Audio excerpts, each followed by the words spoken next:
Hello everyone, I welcome you all in my YouTube channel R Save the Classes। Operating system की series के अंदर तो आज हम लोग डिस्कस करने वाले हैं कि कर्नल क्या होता है, सिस्टम कॉल्स क्या होती है, कौन कौन सी सर्विसेज के लिए पर्टिकुलर कौन से सिस्टम कॉल्स का यूज़ किया जाता है, ये सारा डिस्कशन आज हम लोग करने वाले हैं। तो वीडियो को स्टार्ट करने से पहले आप लोगों ने अभी तक चैनल को सब्सक्राइब नहीं किया है तो प्लीज़ चैनल को सब्सक्राइब करें, बेल आइकन को प्रेस करें ताकि आने वाले वीडियोस की नोटिफिकेशंस भी आप लोगों को मिलते रहे। तो चलो स्टार्ट करते हैं अपना डिस्कशन। सबसे पहले चीज़ कि कर्नल, तो कर्नल होता क्या है। ये जो कर्नल है आपके पास में कंप्यूटर का क्या होता है, प्रोग्राम कोड होता है, ठीक है।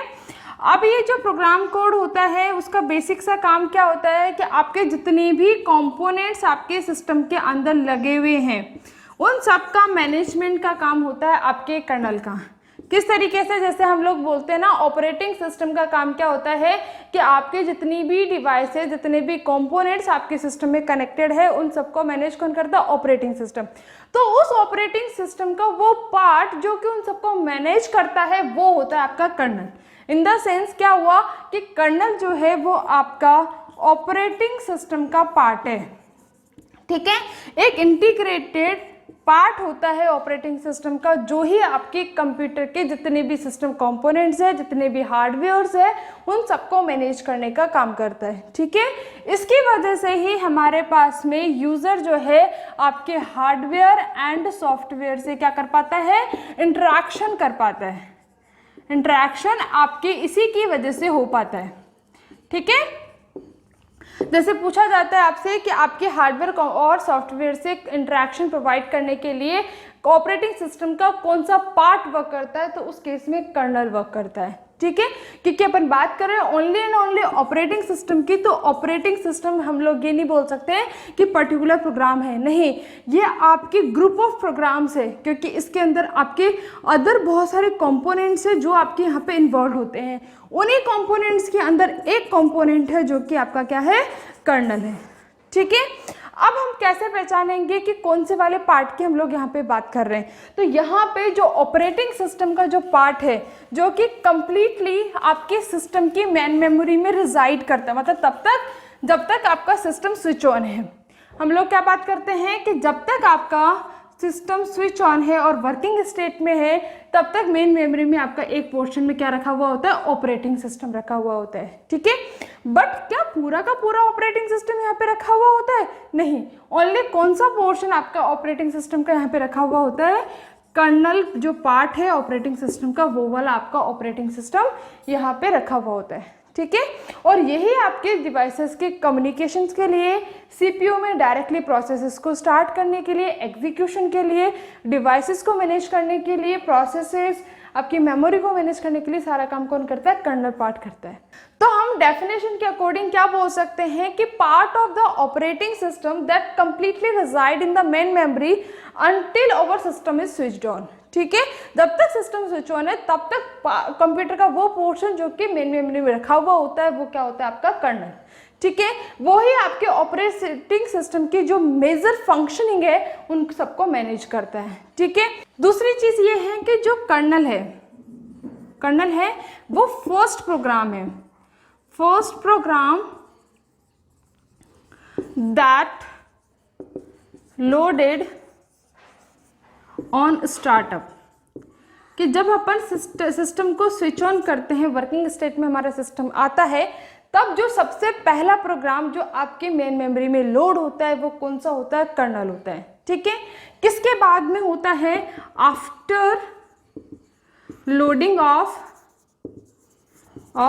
बूट लोडर, क्योंकि सबसे पहले तो क्या आता है आपका, बूट लोडर आता है, ठीक है। उस बूट लोडर के बाद में जो पहला प्रोग्राम आपकी मेन मेमोरी में लोड किया जाता है वो होता है आपका कर्नल। जब ये लोड हो जाता है उसके बाद में जो रिमेनिंग स्टार्टअप प्रोसेसेस है उसको भी कौन फिनिश करता है, आपका कर्नल। जैसे सपोज टू भी आपके मेमोरी का जो स्टार्ट करने का वर्किंग हो गई, आपके हार्डवेयर्स को मैनेज करने का काम हो गया, वो सारा काम किसका होता है, कर्नल का, ठीक है। अनदर कौन से वर्क को आपका कर्नल करता है, जैसे सपोज टू भी यूजर ने किसी इनपुट आउटपुट डिवाइस की रिक्वेस्ट की है, ठीक है। अब यहाँ पे जब वो रिक्वेस्ट आई है तो उस केस में उस रिक्वेस्ट को किस में कन्वर्ट करता है, आपके डेटा प्रोसेसिंग इंस्ट्रक्शंस में कन्वर्ट करता है। किस में कन्वर्ट करता है, डेटा प्रोसेसिंग इंस्ट्रक्शंस में कन्वर्ट करता है। और कौन करता है? आपका कर्नल करता है। क्यों करता है? ताकि आपका सीपीयू जो कि उसको एग्जीक्यूट करने वाला है उसको समझ में आ जाए कि आप आईओ से क्या काम करवाना चाहते हो। ठीक है, जैसे हमने सपोज भी किसी फाइल को ओपन करवाना है, इनपुट से कीबोर्ड से इनपुट करवाना है, तो उस केस में जो वहाँ पे इंस्ट्रक्शंस आते हैं उसको किस में कन्वर्ट करता है? डेटा प्रोसेसिंग इंस्ट्रक्शंस में कन्वर्ट कर देता है। ठीक है, ताकि आपका जो सीपीयू है, जो सेंट्रल प्रोसेसिंग यूनिट, जो कि आपका प्रोसेसर है, उसको आपका जो इंटरेक्शन है, मतलब जो उसको वर्किंग है, वो उसको समझ में आ जाए कि मुझे ये वाला काम इसमें करवाना है। ठीक है, तो ये सारा काम होता है आपका कर्नल का। ठीक है, देन उसके बाद में हम लोग ये बोल सकते हैं, जब ये मेन मेमोरी में आता है तो एक प्राइवेट पोर्शन में इसको रखा जाता है, एक प्रोटेक्टेड एनवायरनमेंट में इसको रखा जाता है। जैसे यहाँ पे हम लोग देखते हैं, तो यहाँ पे तो डायरेक्टली हम लोग देखते हैं कि इस तरीके से हमारा मेन मेमोरी का स्ट्रक्चर जनरली बना हुआ होता है। ठीक है, जो भी प्रोसेस आती है वो इस एनवायरनमेंट के अंदर आती है। ठीक है, तो ये वाला जो स्पेस होता है वो तो कौन सा स्पेस होता है? यहाँ पे यूजर स्पेस होता है। ठीक है, जिसके अंदर क्या आता है? बेसिकली एप्लीकेशन प्रोग्राम्स यहाँ पे रखे जाते हैं। ठीक है, अब जो आपका ऊपर वाला जो प्रोग्राम है, जो आपका कर्नल है, वो कहाँ रखा जाता है? कर्नल स्पेस के अंदर। पर्टिकुलरली प्रोटेक्टेड एनवायरनमेंट होता है, प्रोटेक्टेड एरिया होता है, जिसके अंदर आपका कर्नल प्रोग्राम को रखा जाता है। क्यों रखा जाता है? ताकि ये जो एप्लीकेशन प्रोग्राम्स है वो डायरेक्टली आपके ऑपरेटिंग सिस्टम के कर्नल के पार्ट को डायरेक्टली एक्सेस ना कर पाए। क्योंकि मे भी ऐसा हो सकता है आपने कोई भी एप्लीकेशन प्रोग्राम इंटरनेट से डाउनलोड किया है, ठीक है, बट उसमें कुछ ऐसी वर्किंग लिखी हुई है जो आपके कर्नल के प्रोग्राम को इंटरप्ट कर सकती है, पूरे के पूरे प्रोग्राम को ख़राब कर सकती है और आपका ऑपरेटिंग सिस्टम क्रैश हो सकता है। ठीक है, तो उन सबसे प्रोटेक्शन प्रोवाइड करने के लिए आपका जो ऑपरेटिंग सिस्टम है वो कम्प्लीटली प्रोटेक्टेड एनवायरनमेंट में रखा हुआ होता है। आपके एप्लीकेशन प्रोग्राम्स इसको डायरेक्टली एक्सेस नहीं कर सकते हैं। ठीक है, अब यदि सपोज टू भी किसी भी एप्लीकेशन प्रोग्राम्स को, जैसे कोई भी वर्ड की फाइल हो गई या फिर आपके पावर पॉइंट की पीपीटी प्रेजेंटेशन हो गया या अदर कोई वीडियो एडिटर सॉफ्टवेयर्स हो गए, वीडियो प्लेयर्स हो गए, तो उस केस में वो सारे के सारे सॉफ्टवेयर्स के एप्लीकेशन प्रोग्राम से, बट यदि उनको काम करवाना है किससे? आपके कर्नल से। जैसे सपोज टू भी उन्हें किसी फाइल को पर्टिकुलरली को ओपन करना है, किसी फाइल को क्लोज करना है, किसी को एडिट करना है, तो वहाँ पे किससे परमिशन चाहिए होगी? कर्नल से चाहिए होगी, क्योंकि कर्नल के ही हाथ में आपके प्रोसेस को मैनेज करना, डिवाइसेस को मैनेज करना, फाइल्स को मैनेज करना, मेमोरी को मैनेज करना, किसका काम है? कर्नल का। ठीक है, जब तक कर्नल नहीं चाहे तब तक वो उससे इंटरेक्शन कर ही नहीं सकते हैं। किसी फाइल को ओपन करना है क्योंकि वो हार्डवेयर है और हार्डवेयर से कम्युनिकेट कौन करेगा? ऑपरेटिंग सिस्टम का कर्नल पोर्शन करेगा। तो उस केस में जो एप्लीकेशन प्रोग्राम्स है वो किसके थ्रू आपके कर्नल से कम्युनिकेट करते हैं? सिस्टम कॉल्स के थ्रू ये कम्युनिकेट करते हैं। ठीक है, तो यहाँ पे आपके पास में सिस्टम कॉल्स होते हैं जिनके थ्रू एप्लीकेशन प्रोग्राम्स कर्नल की जो सर्विसेज हैं उनको यूज करते हैं, उनको डायरेक्टली कॉल करते हैं। ठीक है, तो हम लोग क्या बोल सकते हैं? System calls are the functions and the programming code through which application programs interact and get the services from the kernel। ठीक है, ये हो गई आपकी proper definition for the particular system calls. ठीक है, अब ये पर्टिकुलर एनवायरनमेंट में रखा हुआ आपका ऑपरेटिंग सिस्टम, मतलब ये कंप्लीटली प्रोटेक्शन प्रोवाइड कर रहा है यूजर से, ताकि वो डायरेक्टली उसको एक्सेस नहीं कर सकता है। ठीक है, अब जब ये पर्टिकुलर एनवायरनमेंट रखा हुआ है तो ये कौन सा स्पेस हो गया? कर्नल स्पेस हो गया। जब इस मोड की बात हम लोग करते हैं तो इसके बहुत सारे नाम हैं, जैसे यहाँ पे हो सकता है, वहाँ पे सुपरवाइजर मोड की हम लोग बात करें तो यहाँ पे सुपरवाइजर मोड भी हम लोग इसी स्पेस को बोलेंगे। सुपरवाइजर मोड हो गया आपका यदि कोई पर्टिकुलर कर्नल प्रोसेस इस वाले पोर्शन में एग्जीक्यूट हो रही है तो। ठीक है, तो इसका मतलब क्या हुआ? वो पर्टिकुलर प्रोसेस कहाँ एग्जीक्यूट हो रही है? सुपरवाइजर मोड में एग्जीक्यूट हो रही है। कौन सी प्रोसेसेस की बात करें? जो कि सर्विसेज आपका कर्नल प्रोवाइड करता है। जैसे suppose to be process execution है। ठीक है, प्रोसेस का एग्जीक्यूशन कौन स्टार्ट करता है? आपका कर्नल स्टार्ट करता है। कैसे स्टार्ट करता है कि आपके पास में suppose to be main memory के अंदर कोई प्रोग्राम रखा हुआ है, यहाँ पे कोई प्रोग्राम रखा हुआ है यूजर मोड के अंदर। ठीक है, अब उस प्रोसेस को आपको सीपीयू में अलॉट करना है और उसके एग्जीक्यूशन स्टार्ट करना है। तो किसके थ्रू होता है? आपके ऑपरेटिंग सिस्टम के थ्रू होता है। तो वो जो वर्किंग है वो काम क्या हो गया, प्रोसेस एग्जीक्यूशन। उसके बाद में हो गया आपके पास में प्रोसेस को क्रिएट करना, ठीक है। तो ये सारा का काम किसका होता है, आपके कर्नल का होता है, ठीक है। तो यहाँ पे जो प्रोसेसेस एग्जीक्यूट हो रही है तो उनके लिए क्या बोला जाता है कि वो आपकी सुपरवाइजर मोड में एग्जीक्यूट हो रही है, ठीक है। सुपरवाइजर मोड बोल सकते हैं, कर्नल मोड हम लोग यहाँ पे बोल सकते हैं, क्या बोल सकते हैं, कर्नल मोड हम लोग बोल सकते हैं। उसके बाद में प्रिविलेज्ड मोड इसको बोला जा सकता है, और सिस्टम मोड इसको भी बोला जा सकता है, ठीक है। ये क्या हो सकता है, सिस्टम मोड। तो आप लोगों को कंफ्यूज बिल्कुल नहीं होना है कि आप जब आपकी कोई पर्टिकुलर प्रोसेस आपके कर्नल परफॉर्म कर रहा होता है तो वो कौन से मोड में वर्क कर रहा होता है, या आपका सुपरवाइजर मोड बोलो भले उसको, कर्नल मोड बोलो, प्रिविलेज मोड बोलो, सिस्टम मोड बोलो, ये सारे के सारे सेम है, ठीक है। और हम पर्टिकुलर यदि कोई यूज़र प्रोग्राम को एग्जीक्यूट कर रहे हैं, इस पोर्शन के अंदर हमारी वर्किंग चल रही है, तो उस केस में हमारे पास में क्या होता है, ये यूज़र स्पेस हो गया, यूज़र मोड हो गया, और अनप्रिविलेज्ड मोड हो गया, ठीक है। तो इस तरीके से हमारे पास में जो प्रोसेसेस हैं वो एक्चुअली दो मोड के अंदर वर्क करती है। एक कौन सा हो गया, यूज़र मोड हो गया, जिसके अंदर आपके एप्लीकेशन सॉफ्टवेयर्स वर्क करते हैं, और दूसरा आपका ऑपरेटिंग सिस्टम मोड हो गया, जिसको हम लोग कर्नल मोड बोलते हैं, जिसके अंदर आपके सिस्टम एग्जीक्यूट होता है, ठीक है। अब उसके बाद में हम यहाँ पे देखते हैं कि इनमें दोनों में स्विचिंग कैसे होती है। जैसे सपोज टू बी ये हो गया मेरे पास में यूज़र मोड, कौन सा मोड हो गया, यूज़र मोड हो गया। अब गाइस यहाँ पे पता कैसे चलेगा पर्टिकुलर मोड में हम लोग वर्क कर रहे हैं, तो यहाँ पे एक बिट होती है, ठीक है, क्या होती है, एक बिट होती है जिसको हम लोग मोड बिट बोलते हैं। इसकी वैल्यू या तो 0 होती है या फिर 1 होती है, ठीक है। यदि इसकी वैल्यू 1 है तो इसका मतलब तो क्या हो गया, ये यूज़र मोड में वर्क कर रही है, ठीक है। और यदि इसकी वैल्यू 0 है तो इसका मतलब क्या हो गया, ये कर्नल मोड के अंदर वर्क कर रही है, ठीक है। ये एक हार्डवेयर पे बिट अप्लाई होती है, क्योंकि एक हार्डवेयर है और इस ऑपरेटिंग सिस्टम के हार्डवेयर के ऊपर एक बिट अप्लाइड है, वो आपको ये डिस्टिंग्विश करती है कि ये वैल्यू 0 है कि 1 है। 0 है मतलब कर्नल मोड के अंदर आपके प्रोसेस एग्जीक्यूट हो रही है, और यदि 1 है तो आपके यूजर मोड के अंदर वो प्रोसेस पर्टिकुलरली एग्जीक्यूट हो रही है, ठीक है। अब सपोज टू बी ये मेरा हो गया यूजर मोड, इसके अंदर मेरी मोड बिट क्या हो गई, मोड बिट हो गई मेरी 1, ठीक है। यहाँ पर मेरी यूजर की प्रोसेस का एग्जीक्यूशन हो रहा है, तो यूजर प्रोसेस एग्जीक्यूटिंग, ठीक है। उसके बाद में वो एग्जीक्यूट कर रहे हैं, ठीक है।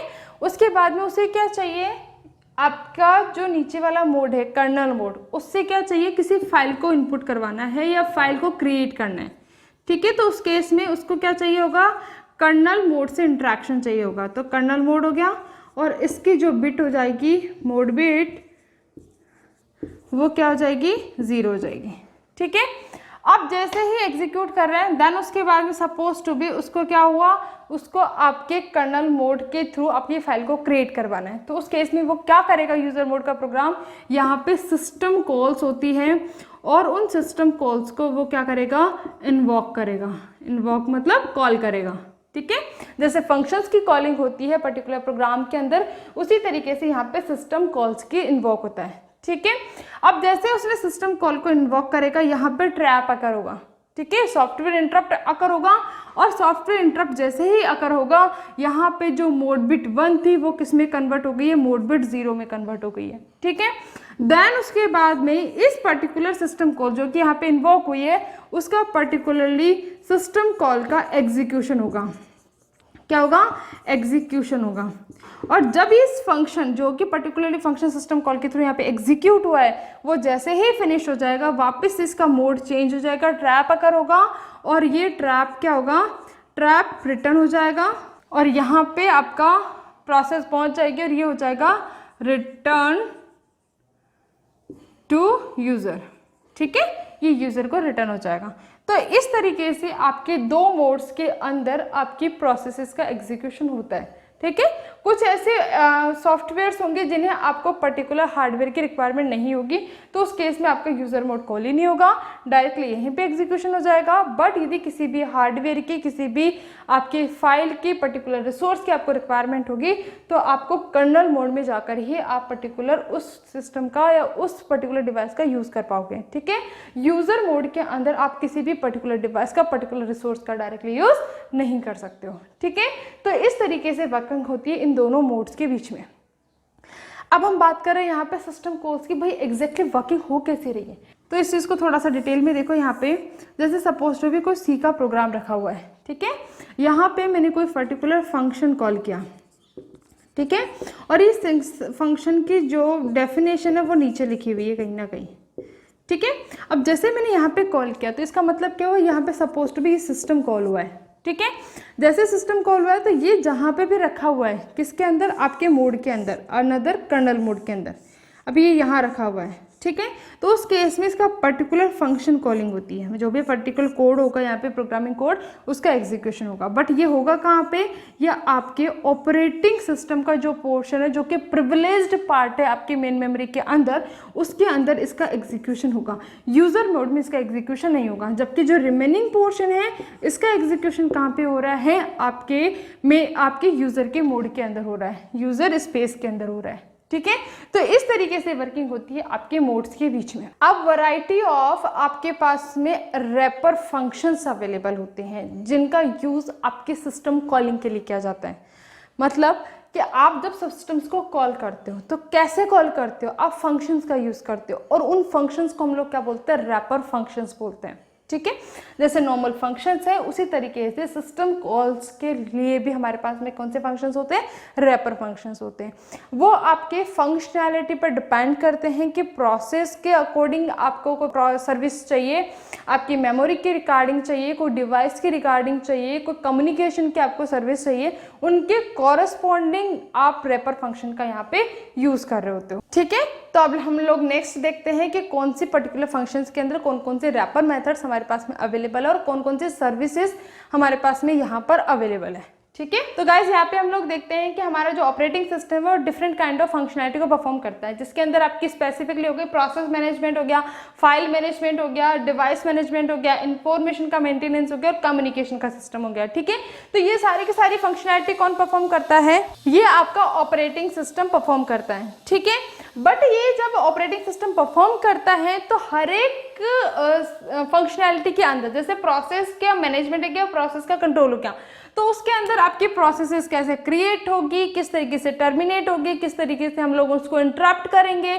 किस तरीके से उनका एंड होगा, उस कॉरस्पॉन्डिंग उन सब फंक्शनैलिटीज के लिए हमारे पास में क्या अवेलेबल है, सिस्टम कॉल्स अवेलेबल हैं, जिनके थ्रू यूजर मोड के अंदर जो आपके एप्लीकेशन सॉफ्टवेयर एग्जीक्यूट हो रहे हैं वो डायरेक्टली इन सिस्टम कॉल्स का यूज कर सकते हैं। ठीक है, उनकी कॉलिंग कर सकते हैं, देन ये आपका मोड चेंज हो जाएगा, उसके बाद में इन सिस्टम कॉल्स के corresponding line of code execute होगा, देन अगेन आपका रिमेनिंग यूजर मोड का कोड एग्जीक्यूट होगा। तो इस तरीके से आपका एग्जीक्यूशन यहाँ पे होता है।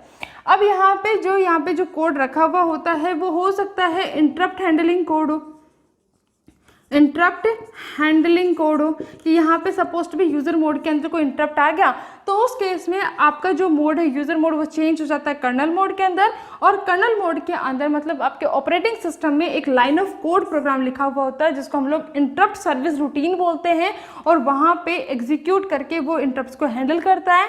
देन अगेन आपके जो प्रोग्रामिंग का मोड है वो चेंज करके किसको कर देता है, यूजर मोड में कन्वर्ट कर देता है। ठीक है, तो यहाँ पे बिट 1 से 0 में कन्वर्ट होता है, वापस से 0 से 1 में यहाँ पे कन्वर्जन हो जाता है। तो इस तरीके से आपके सिस्टम कॉल्स वर्क करती है। अब हम लोग देखते हैं कि ये जो अलग अलग फंक्शनैलिटीज हमारा ऑपरेटिंग सिस्टम प्रोवाइड कर रहा है, इसके अंदर अलग अलग हमारे पास में क्या है, सिस्टम कॉल्स अवेलेबल है। जैसे प्रोसेस कंट्रोल की बात करते हैं तो यहाँ पे कौन कौन सी सिस्टम कॉल्स अवेलेबल है, जैसे यहाँ पे सपोज टू बी क्रिएट किए हैं हमने प्रोसेस को, ठीक है, उसके बाद में प्रोसेस को टर्मिनेट करना, ठीक है, यहाँ पे प्रोसेस को एंड करना, देन उसके बाद में अबॉर्ट करना ताकि प्रोसेस बीच में ही बंद हो जाए।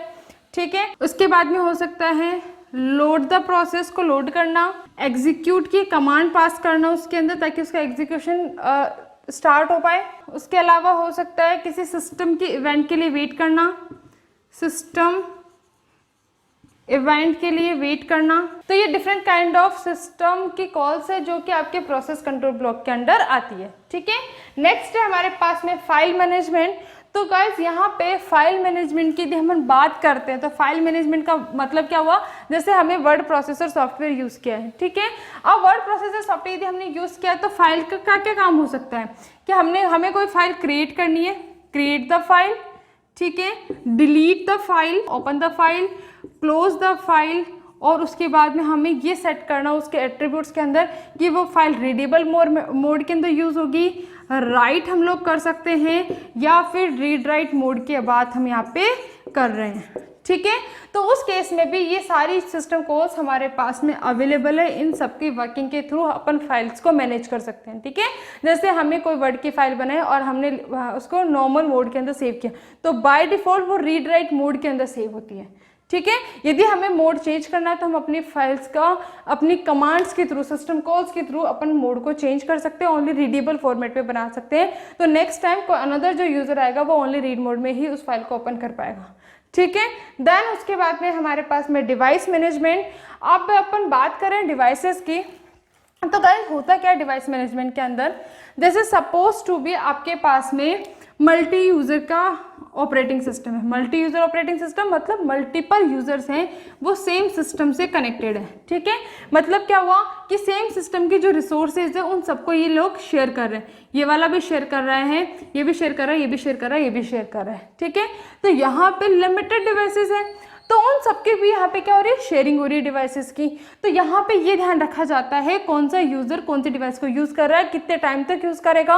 यदि उसका काम कंप्लीट हो गया है तो जो डिवाइसेस उसने यूज की हुई, एलोकेट की हुई है, उसको रिलीज करो ताकि अनदर यूजर उसको यूज कर पाए। ठीक है, तो ये सारा मैनेजमेंट आपके डिवाइस मैनेजमेंट के अंडर आता है, जिसके अंदर हमारे पास में हो गया रिक्वेस्ट डिवाइस, पर्टिकुलर डिवाइस के लिए रिक्वेस्ट करना।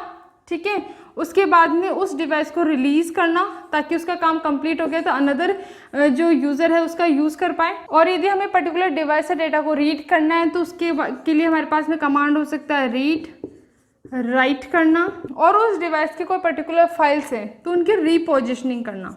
ठीक है, उनकी रीपोजिशनिंग करना, ये भी काम किसका होता है, आपके डिवाइस मैनेजमेंट के अंदर आता है। ठीक है, उसके बाद में हो सकता है आप लोगों को गेट डिवाइस एट्रीब्यूट्स, कि उस पर्टिकुलर डिवाइस के कौन कौन से एट्रीब्यूट्स हैं, उनकी वैल्यूज़ क्या है, आपको वो निकालनी हो, उनको सेट करना हो, सेट डिवाइस एट्रीब्यूट्स। तो इसकी कॉरस्पॉन्डिंग आपके पास में क्या अवेलेबल है, अलग अलग सिस्टम कॉल्स आपके पास में अवेलेबल होती है। ठीक है, नेक्स्ट है हमारे पास में इंफॉर्मेशन मेंटेनेंस। तो यहाँ पे जो इंफॉर्मेशन मेंटेनेंस है, यहाँ पे इंफॉर्मेशन की बात हुई तो यहाँ पे किस किस के बीच में इंफॉर्मेशन ट्रांसफ़र होती है, यूज़र एंड ऑपरेटिंग सिस्टम के बीच में जो कम्युनिकेशन होता है, जो डेटा ट्रांसफ़र होता है, उसकी बात यहाँ पे हम लोग कर रहे हैं। ठीक है, तो उस केस में हम लोग क्या कर सकते हैं कि हमें कोई सिस्टम के डेटा को गेट करना हो। ठीक है, गेट सिस्टम डेटा, तो उस केस के अंदर हमारे पास में कॉरस्पॉन्डिंग सिस्टम कॉल्स होती हैं, और दूसरा हो सकता है सेट सिस्टम डेटा।